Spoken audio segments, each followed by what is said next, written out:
রাত্রেবেলা আমরা পেঁয়াজ পাতা কাটতে এসেছি রেসিপি বানাবো বলে।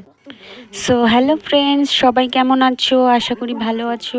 আমি মৌসুমি, আমার নতুন একটা ভিডিওতে তোমাদের অনেক অনেক স্বাগত জানাই। আর এখানে চিকেনের ব্যাটারটা বানানোর জন্য একটু বেশি করে ধনেপাতা, কাঁচা লঙ্কা, একটু সয়া সস, লেবুর রস, গোলমরিচ, একটু স্বাদ মতো লবণ, ডিম আর কর্নফ্লাওয়ার, ব্যাস এটা মিশিয়ে নিয়ে এবার চিকেনগুলোকে এর মধ্যে দিয়ে ভালো করে মিশিয়ে নেব। মিশিয়ে নেওয়ার পর এরপরে অল্প অল্প করে ভাজবো। এরপর আমার কিছুটা ব্যাটার বাকি ছিল, তো সেই ব্যাটারগুলোর মধ্যে আমি একটু গাজর ছিল, সেই গাজরটুকু দিয়েও পরে আমি ভেজে নিয়েছিলাম। ব্যাস হয়ে গেল মাখানো। এরপরে এগুলোকে অল্প অল্প করে আস্তে আস্তে দিয়ে ভাজতে হবে। ব্যাস এবার এটা আস্তে আস্তে ভাজা হতে থাক। চলুন ততক্ষণ একটা গান কর, ও পাগলি রে, এই গানটা গাই, ঠিক আছে? তোমাকে ছাড়া থাকা যন্ত্রণা, দূরে আমায় আর রেখো না, বাঁচতে চাই তোমারই সাথে, এসো কাছে মনের ঘরে। ও পাগলি রে, এই ভালোবাসা অমর হবে। ও পাগলি রে, আমি থেকে গেলাম তোমার সাথে। চলুন গান করতে করতে এদিকে ভাজাও হয়ে গেল। তো এবার তেল দিয়ে গরম করে নিয়ে কিছুটা বাটার দিয়ে তারপর পেঁয়াজ দিয়ে নাড়িয়ে নিব। দিয়ে দেবো কেটে রাখা ক্যাপসিকামগুলো।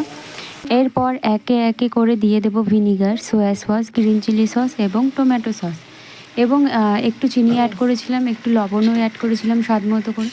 এবার এগুলো সব দিয়ে ভালো করে নাড়িয়ে চাড়িয়ে নিয়ে এবারে ওই যে গাজরগুলো ভেজেছিলাম, এবার এর মধ্যে গাজর দিয়ে দেবো। গাজর দিয়ে ভালো করে যতক্ষণ না হবে ততক্ষণই রান্না করে নেব। এটা এদিকে রান্না হতে থাক। বেশ কিছুদিন আগে কয়েকটা পেঁয়াজ আমি মাটিতে পুঁতেছিলাম, এটা জানার জন্য যে এটি দিয়ে পেঁয়াজ কলি হয় নাকি পেঁয়াজ পাতা হয়। তো আমার জানা ছিল না। তো কিছুদিন পর দেখলাম যে পেঁয়াজটা দিয়ে পেঁয়াজ পাতা বের হলো, পেঁয়াজ কলি না, যেটা নাকি ওই মাঞ্চুরিয়ান নাকি অথবা চিলি চিকেন বা ফ্রাইড রাইসে ব্যবহার করা হয়। তো ভাবলাম যে এই পেঁয়াজ পাতাগুলো দিয়ে কি করা যায়, বেশ খানিকটা বড় হয়ে গেছে, এবার না খেলে তো খারাপ হয়ে যাবে পেঁয়াজ পাতাগুলো। তাই ভাবলাম যে ঘরে তো চিকেন রাখাই আছে, তাহলে এটাকে ইউজ করে ফেলি। তো যেই ভাবা সেই কাজ। তো আশা করি এতক্ষণে তোমরা হয়তো বুঝতে পেরেছো যে আমি কি বানাতে চলেছি। হ্যাঁ, আমি বানাতে চলেছি আজকে চিকেন মাঞ্চুরিয়ান। তো দেখো কথা বলতে বলতে ভাজা হয়ে গেল। এবার এর মধ্যে একটু ধনেপাতা কুচি, পেঁয়াজ কুচি দিয়ে আর একটুখানি তেল দিয়ে এটাকে আরেকবার একটু নাড়িয়ে চাড়িয়ে নেব। নাড়িয়ে নিয়ে দেখুন আমাদের রেডি হয়ে গেছে চিকেন মাঞ্চুরিয়ান।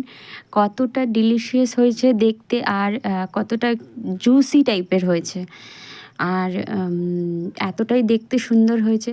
এর উপরে চাইলে আরেকটু ভালো বেশি করে ভাজা যে তিল রাখা থাকে, সাদা তিল, ওটাকে ছড়িয়ে দিলাম গার্নিশ করার জন্য। ব্যাস আমাদের রেডি চিকেন মাঞ্চুরিয়ান। তো ভিডিওটা ভালো লাগলে অবশ্যই একটা লাইক করে দিও। সকলে ভালো থেকো, সুস্থ থেকো। দেখা হবে পরবর্তী একটি ভিডিওতে। ততক্ষণ সকলকে টাটা।